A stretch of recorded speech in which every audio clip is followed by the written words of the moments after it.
ఎంతో కొంత సచ్చుబడిపోతున్న సమాజాన్ని లేపడం కోసం ఇక్కడికి విచ్చేసిన మిత్రులందరికీ ఉద్యమాభివందనాలు తెలియజేస్తూ, నా పేరు శివకుమార్, నేను కాకతీయ యూనివర్సిటీ న్యాయ విద్యార్థిని.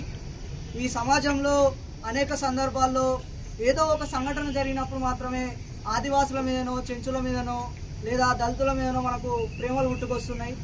సాధారణ సందర్భంలో ఇతర ఆధిపత్య కులాలకు దళితుల మీద, ఆదివాసుల మీద ఎలాంటి ఒపీనియన్ ఉంటుందో మనం కూడా అట్లాంటి ఒపీనియన్ ఉండాలి అని ఈ సమాజంలో చాలామంది వ్యక్తులు బతుకుతున్నారు.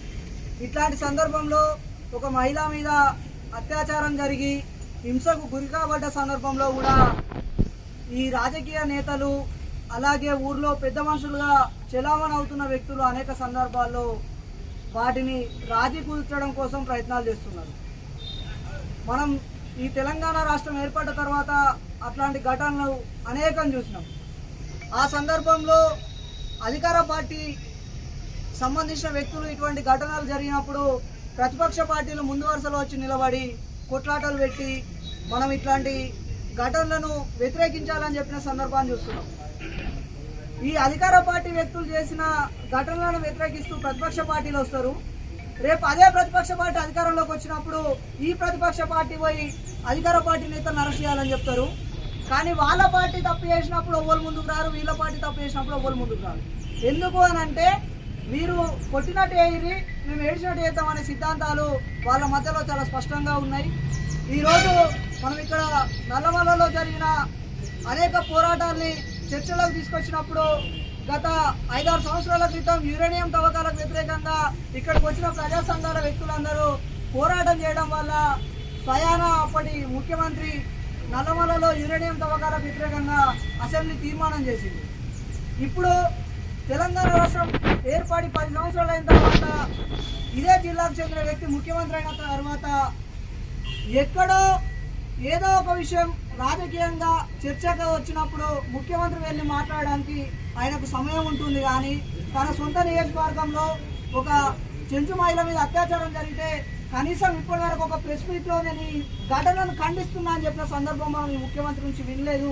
ఇది నిజంగా ఈ జిల్లాకు ముఖ్యమంత్రి అవడం మనం సిగ్గుపడాల్సిన అంశం అని నేను మీ అందరికీ తెలియజేస్తున్నాను.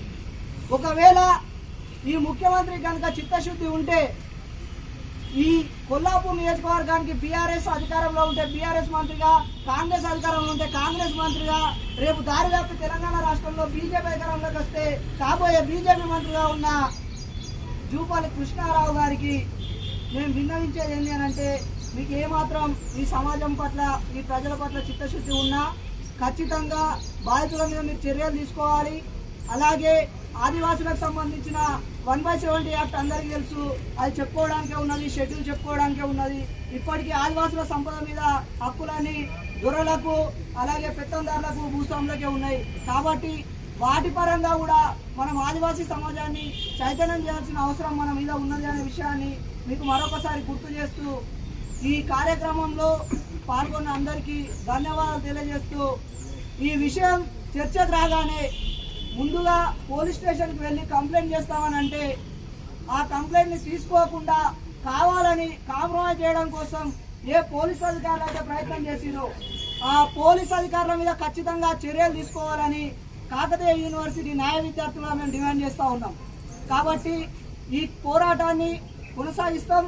ఈ పోరాటంలో పూర్తి స్థాయిలో బాధిత మహిళలకు న్యాయం జరిగేంత వరకు కాకతీయ యూనివర్సిటీ విద్యార్థులుగా, అలాగే ప్రజా సంఘాలుగా మీతో పాటు కలిసి నడుస్తామని తెలియజేస్తూ, నాకు ఈ అవకాశం ఇచ్చిన పెద్దలకు ధన్యవాదాలు తెలియజేస్తూ ముగిస్తున్నాం. జై హింద్.